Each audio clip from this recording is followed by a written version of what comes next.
Muhammad Syakib Arsalin Khairil, 20 tahun dan abangnya Muhammad Badiuzzamanan Khairil, 25 tahun, sentiasa berfikiran positif biarpun serba kekurangan fizikal sejak kecil.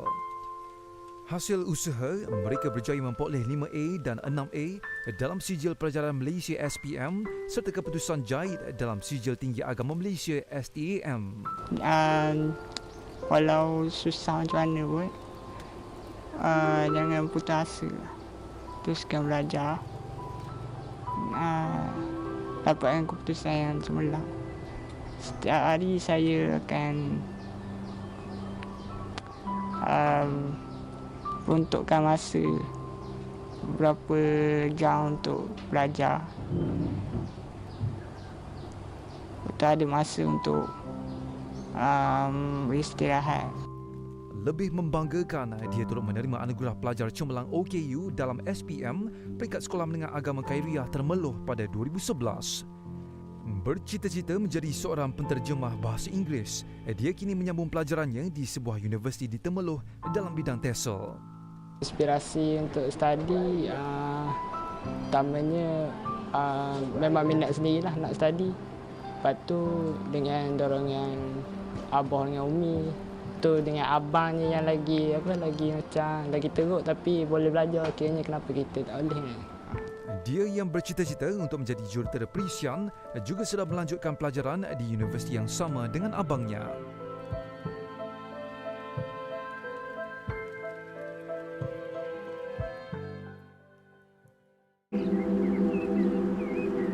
My name is Phoebe. I'm 11 years old and I have got cerebral palsy. I am disabled and I cannot walk or talk. I use a special computer to help me talk. I use that by looking at my screen. Phoebe is very bright and intelligent. She's very driven and hardworking. She's always trying to achieve her goals, and she likes to participate in all the activities we do as a family, so we try and enable as much as possible that she can do the things that we do and adapt them to make sure that she's very much involved, and she loves all that. She's very adventurous. I am clever. I am just like you. And I don't like people talking to me like I am a baby. Is this your daughter? Yes, it is, yeah. She's very pretty. I know, she's lovely, isn't she? And how old is she? She's 11. Oh, can you tell me what's wrong with her? There's nothing wrong with her. You can talk to her. Oh, I didn't know that. Hello? Hello? How are you? I am just like you. I love swimming.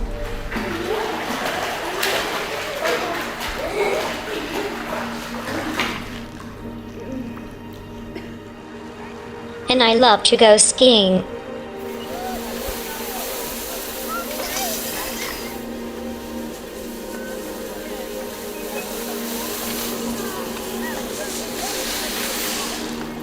I go to schools and they ask me questions like how do you use your computer, and I ask them questions like what's your favorite animal. Would you like to do at school? I like maths. What would you like to be when you're older? I would like to be on television. What's it like not to talk? It is normal. When Phoebe wakes up in the morning, she has enormous challenges to overcome, but she's so positive, happy and determined that we don't really see them as challenges, and she certainly doesn't. She's great with people, she's got a winning smile, and she really engages with people that take the time and come up to her and speak to her. She loves that. I'm incredibly proud of her. You might meet me or someone else with a physical disability. Don't treat us like a baby or ignore us. Talk to me.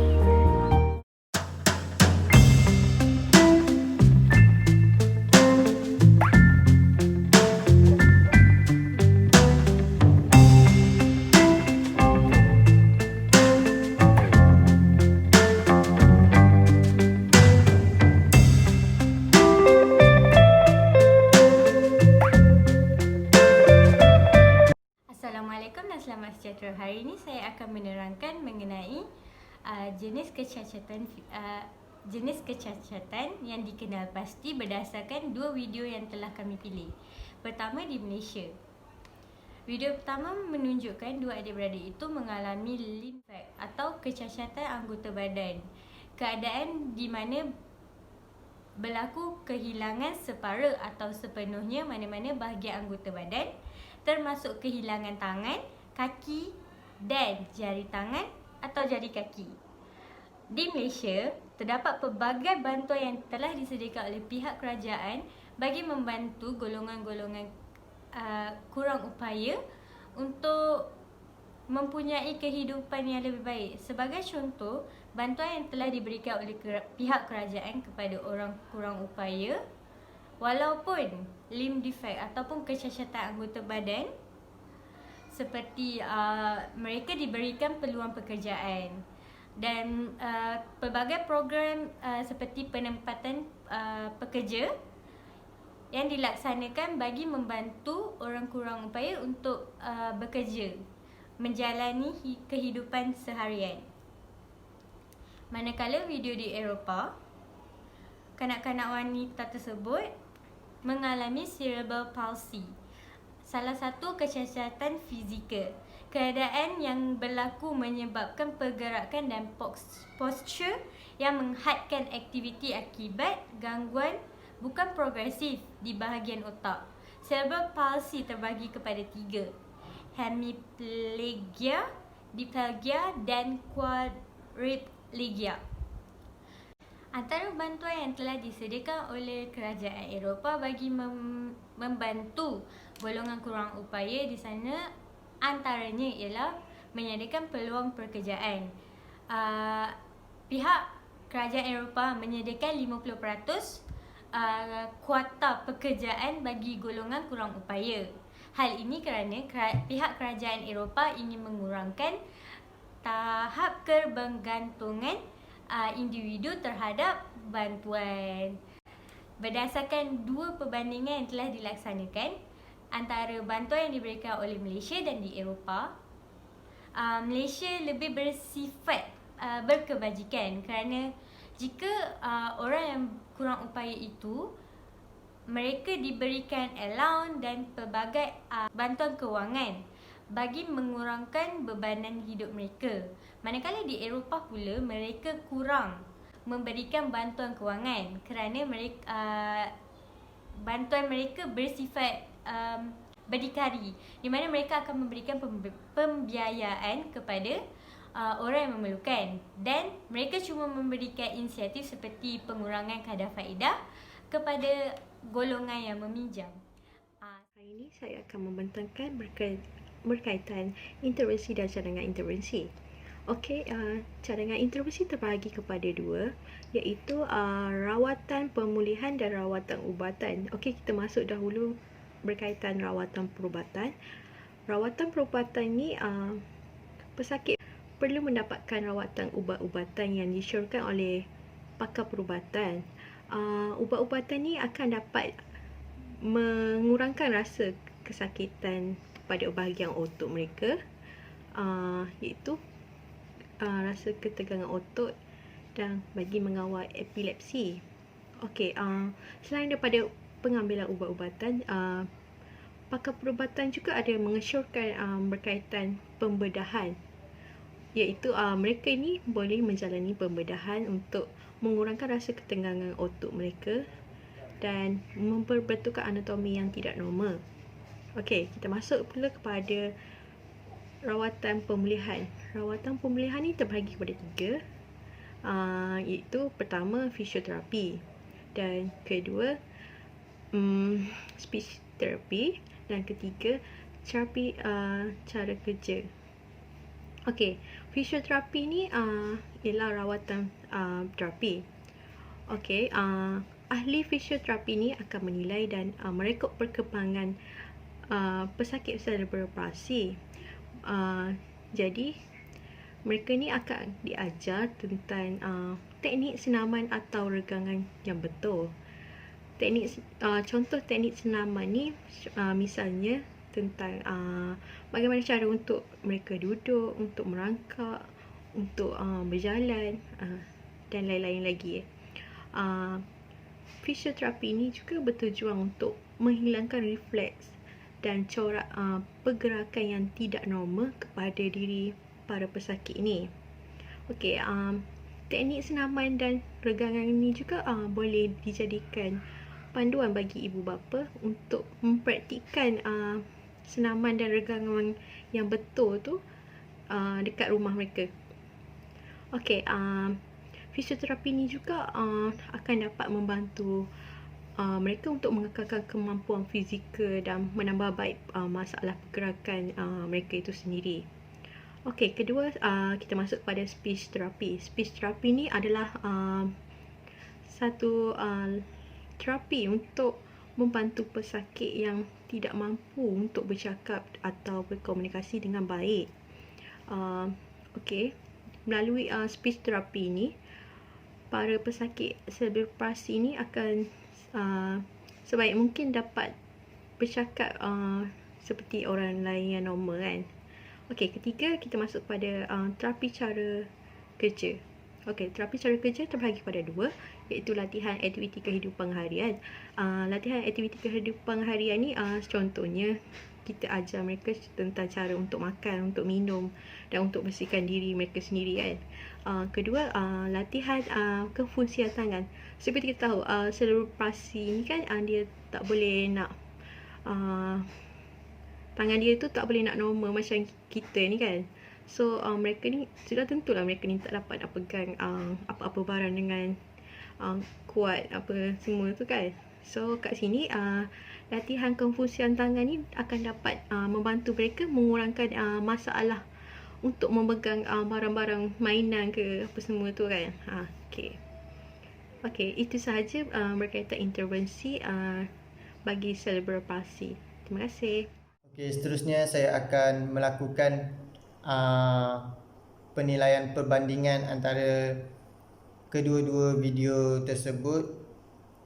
Yang mana di video yang pertama yang mana individu yang berusia 20 dan 25 tahun yang merupakan adik-beradik dari Temeloh Pahang, yang mana mereka ni merupakan individu yang cacat dari segi fizikal. Kalau kita lihat mereka ni, kalau dari konteks komunikasi, mereka still boleh communicate, still boleh bercakap dengan orang lain sama macam individu yang normal. Tapi kalau kita lihat di video yang kedua, yang mana kanak-kanak berusia 11 tahun dari negara luar, negara Eropah. Kalau kita lihat individu ini yang menghidapi lumpuh otak, yang mana individu ini tidak boleh bercakap sama sekali dengan orang lain. Seterusnya adalah dari segi pergerakan ataupun kerja harian. Kalau kita lihat di video yang pertama, individu yang menghidapi kecacatan fizikal ni still boleh bergerak untuk ke tempat yang lain. Contohnya kalau nak ke tandas, dia still boleh bergerak. Untuk video yang kedua, untuk video yang lumpuh otak, yang mana dalam video tersebut kanak-kanak ini tidak boleh untuk bergerak sama sekali, melainkan bantuan daripada orang lain, iaitu family dia lah. Seterusnya adalah dari segi makan dan minum, yang mana makan dan minum untuk video yang pertama, mereka yang menghidapi kecacatan fizikal ni still boleh makan, still boleh minum sama macam orang biasa lah. Tapi tidak untuk individu yang lumpuh otak, yang mana semuanya bergantung harap dengan bantuan orang lain, iaitu keluarga dia. Di sini boleh ataupun dapat saya simpulkan yang mana individu yang cacat ataupun lumpuh otak ni adalah suatu kecacatan yang sukar untuk dihadapi dalam kerja-kerja harian lah. Saya akan buat sedikit ulasan secara ringkas tentang video-video kedua-dua video yang telah dipilih, iaitu video orang kurang upaya di Malaysia dan juga di Eropah. Okey, sebelum itu saya akan menjelaskan orang kurang upaya di Malaysia terlebih dahulu. Hal ini telah menimpa seseorang individu yang bernama Saudara Badi Zaman yang mengalami kecacatan fizikal dan ataupun kecacatan otot. Hal itu menyebabkan beliau tidak boleh membuat pergerakan seperti mana orang-orang normal melakukan pergerakan tanpa batasan. Walaupun Saudara Badi Zaman ni mengalami kecacatan fizikal ataupun kecacatan otot ni sejak kecil, tapi ianya tidak pernah melumpuhkan semangat beliau untuk meneruskan kejayaan. Beliau juga mendapat keputusan yang baik ketika sijil pelajaran Malaysia dan juga sijil tinggi agama Malaysia. Okey, seterusnya berkaitan dengan orang kurang upaya di Eropah, yang mana seorang kanak-kanak iaitu adik Foibi yang mengalami cerebral palsy ataupun kecacatan cerebral. Okey, kecacatan cerebral ni adalah cerebral palsy ni dia merupakan gangguan kebolehan mengawal kedudukan dan pengaktifan badan disebabkan kerosakan pada otak yang sedang berkembang. Cerebral palsy ni dia bukan merupakan sejenis penyakit yang tidak bersifat progresif ataupun penyakit yang semakin memburuk, bukan. Adik Foibi ni dia tidak boleh berjalan, berjogging dan sebagainya. Ianya menggunakan komputer untuk membantunya berjalan, bercakap dan sebagainya.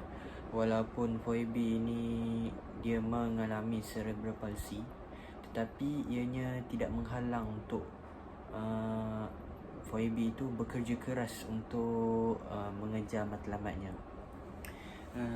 Seperti yang diketahui kan, orang yang mengalami cerebral palsy ini tidak suka dilayan seperti bayi, kerana mereka ni hanya perlu dilayan seperti orang biasa. Okey, begitulah sedikit sebanyak tentang ulasan ringkas tentang orang kurang upaya di dua negara, iaitu Malaysia dan juga Eropah. Kita perlulah memberi perhatian yang lebih terhadap orang kurang upaya supaya mereka lebih bersemangat untuk meneruskan kehidupan mereka dan menuju kejayaan bagi mereka. Itu sahaja daripada saya. Sekian, terima kasih.